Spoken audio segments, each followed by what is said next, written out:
ఎన్నికలు దగ్గర పడే కొద్దీ ఒక్కొక్క రోజుకి జగన్మోహన్ రెడ్డికి ఊహించినటువంటి భారీ షాకులు తగులుతా ఉన్నాయి. ఇప్పుడు జగన్మోహన్ రెడ్డి ఊహించినటువంటి జగన్మోహన్ రెడ్డికి ఎన్నాళ్ళు బానిసత్వం చేసినటువంటి ఇద్దరిని ఈ రాష్ట్రం నుంచి లేపేసేటువంటి ప్రయత్నంలో ఈసీ ఉండడంతో జగన్మోహన్ రెడ్డికి దిక్కు తోచినటువంటి స్థితి ఏర్పడిపోయింది.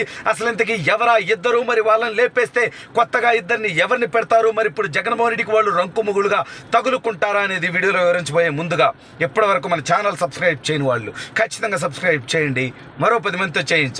ఇక విషయానికి వస్తే వ్యవస్థలో ఉన్నటువంటి తన బానిసల ద్వారా వాళ్ళ కులాన్ని అడ్డం పెట్టి, మతాన్ని అడ్డం పెట్టి, వాళ్ళ భయాలను అడ్డం పెట్టి, లేదా వాళ్ళకి డబ్బులు ఇచ్చి ప్రలోభాలకు గురి చేసి తప్పుడు పనులు చేయించుకున్నాడు జగన్మోహన్ రెడ్డి.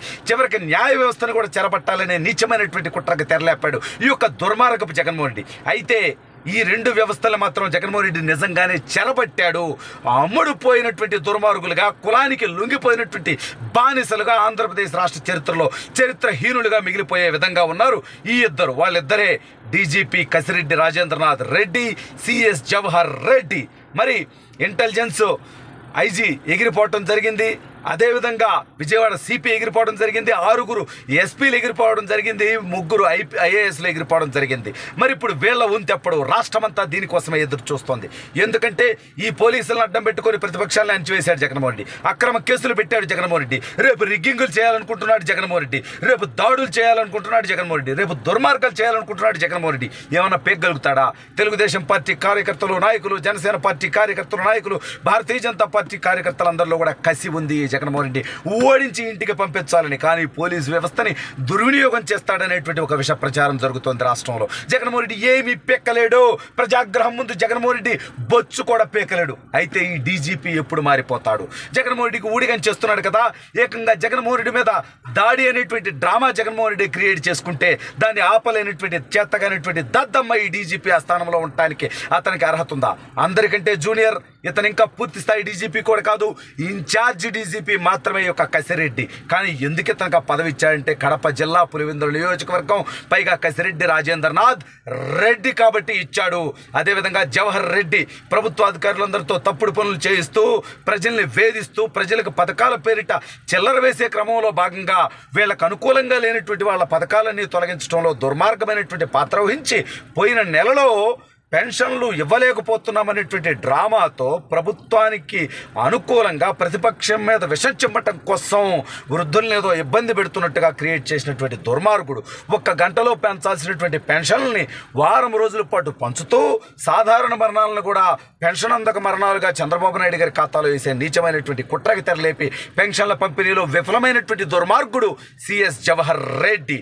అయితే ఇప్పుడు ఎస్పీలు ఎగిరిపోయారు, ఐఏఎస్లు ఎగిరిపోయారు, అనేక మంది ఎన్నికల్లో దొంగ ఓట్లకు సహకరించినటువంటి ఎస్ఐలు, సిఐలు, ప్రభుత్వ అధికారులు, బిఎల్ఓలు లేచిపోవడం జరిగింది. లేచిపోవడం అంటే ఎక్కడికో కాదు, ఈసీ వాళ్ళ మీద వేటేసింది, ఆగ్రహం వ్యక్తం చేసింది. అధికార పార్టీకి ఊడిగం చేయడం తప్పు, మీరు ప్రజలు కట్టేటువంటి పన్నుల నుంచి జీతాలు తీసుకుంటున్నారని చెప్పింది. కానీ వీళ్ళు వినరగా, కులం కోసం, మతం కోసం, ప్రమోషన్ల కోసం, భయం కోసం, డబ్బు కోసం, పదవుల కోసం ఊడిగం చేస్తున్నారు వీళ్ళందరూ. కానీ జగన్ అనేటువంటి దుర్మార్గపు నీచుడికి సహకరించినటువంటి వాళ్ళ బతుకులు గతంలో ఉత్తమ ఐఏఎస్గా ఉన్నటువంటి శ్రీలక్ష్మి గారు జగన్మోహన్ రెడ్డి పుణ్యమాని జైలు పాలై అనారోగ్యాన్ని కొని తెచ్చుకుంది. అదేవిధంగా ధర్మాన ప్రసాదరావు దగ్గర నుంచి సబితా ఇంద్రారెడ్డి దాకా అనేక మంది జైలు పాలయ్యారు జగన్మోహన్ రెడ్డి తప్పుడు పనులకి సహకరించినటువంటి అందుకు మంత్రులుగా ఉండి కూడా. మరి ఇప్పుడు తినే ముఖ్యమంత్రిగా ఉన్నాడు, వీళ్ళందరితో తప్పుడు పనులు చేపిస్తున్నాడు.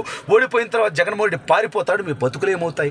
ఇవాళ ఆంధ్ర రాష్ట్ర డీజీపీగా ఉన్నటువంటి కసిరెడ్డి రాజేంద్రనాథ్ రెడ్డి ఎన్ని అరాచకాలకి రాష్ట్రంలో ప్రతిపక్షాలని బలి చేశాడు, ప్రతిపక్షాలకు సంబంధించినటువంటి వాళ్ళని ప్రశ్నించే గొంతుకుల్ని అక్రమ కేసులు పెట్టించాడు యొక్క దుర్మార్గుడు.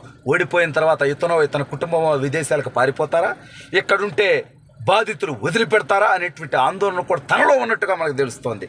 సరే, ఇప్పుడు సిఎస్గా ఉన్నటువంటి జవహర్ రెడ్డి తన ఐఏఎస్ల దగ్గర నుంచి కింది స్థాయి వ్యక్తుల దాకా అందరినీ ప్రభుత్వానికి ఊడిగం చేయమంటున్నాడు. మరి తెలుగుదేశం పార్టీ, జనసేన పార్టీతో భారతీయ జనతా పార్టీ పొత్తు పెట్టుకున్నప్పుడే ప్రజలు, కార్యకర్తలందరూ ఊహించారు ఇక ఎన్నికల నిర్వహణలో జగన్మోహన్ రెడ్డికి అధికారులు సహకరించరు, ఈ యొక్క పొత్తు వల్ల ఖచ్చితంగా ఎన్నికల సంఘం నిష్పక్షంగా పనిచేస్తుంది, దానివల్ల ఈ యొక్క దుర్మార్గమైనటువంటి అధికారులను తొలగిస్తారని. కానీ గతంలో కూడా చూస్తే ఎన్నికలకు కేవలం 15 రోజుల ముందు మాత్రమే డీజీపీని కానీ ఇతర ఉన్నతాధికారులను కానీ మార్చడం జరిగింది. ఆల్రెడీ 6 ఎస్పీలు లేచిపోయారా, 3 ఐఏఎస్లు లేచిపోయారా, ఇంటెలిజెన్స్ ఐజీ లేచిపోయాడా, విజయవాడ సిపి లేచిపోయాడా? రేపో మాపో ఖచ్చితంగా డీజీపీ కసిరెడ్డి రాజేంద్రనాథ్ రెడ్డిని తన ఉద్యోగం నుంచి తొలగించి కొత్త వ్యక్తిని తేబోతున్నారు. అది ఏబి వెంకటేశ్వరరావు గారు అవుతారా, జగన్మోహన్ రెడ్డికి రంకుమొగుడు అవుతాడు. ద్వారకా తిరుమలరావు గారు అవుతారా, స్వచ్ఛంగా పనిచేస్తాడని ఆశిద్దాం. ఇక మరొక వ్యక్తి సిఎస్ జవహర్ రెడ్డి. ఇతన్ని లేపేస్తే ఇతర రాష్ట్రాలకు సంబంధించినటువంటి వ్యక్తుల్ని సిఎస్లుగా కనుక వేస్తే అప్పుడు జగన్మోహన్ రెడ్డి ఆటలన్నీ కూడా అరికట్టబడతాయి. జగన్మోహన్ రెడ్డి వ్యవస్థల్ని మేనేజ్ చేయడం ద్వారా, భయభ్రాంతులకు గురి చేయడం ద్వారా ఎన్నికల్లో లబ్ధి పొందుదామనేటువంటి కుట్రలకి తెరపడి జగన్మోహన్ రెడ్డి ఘోర ఓటమి ఖాయమైపోతుంది.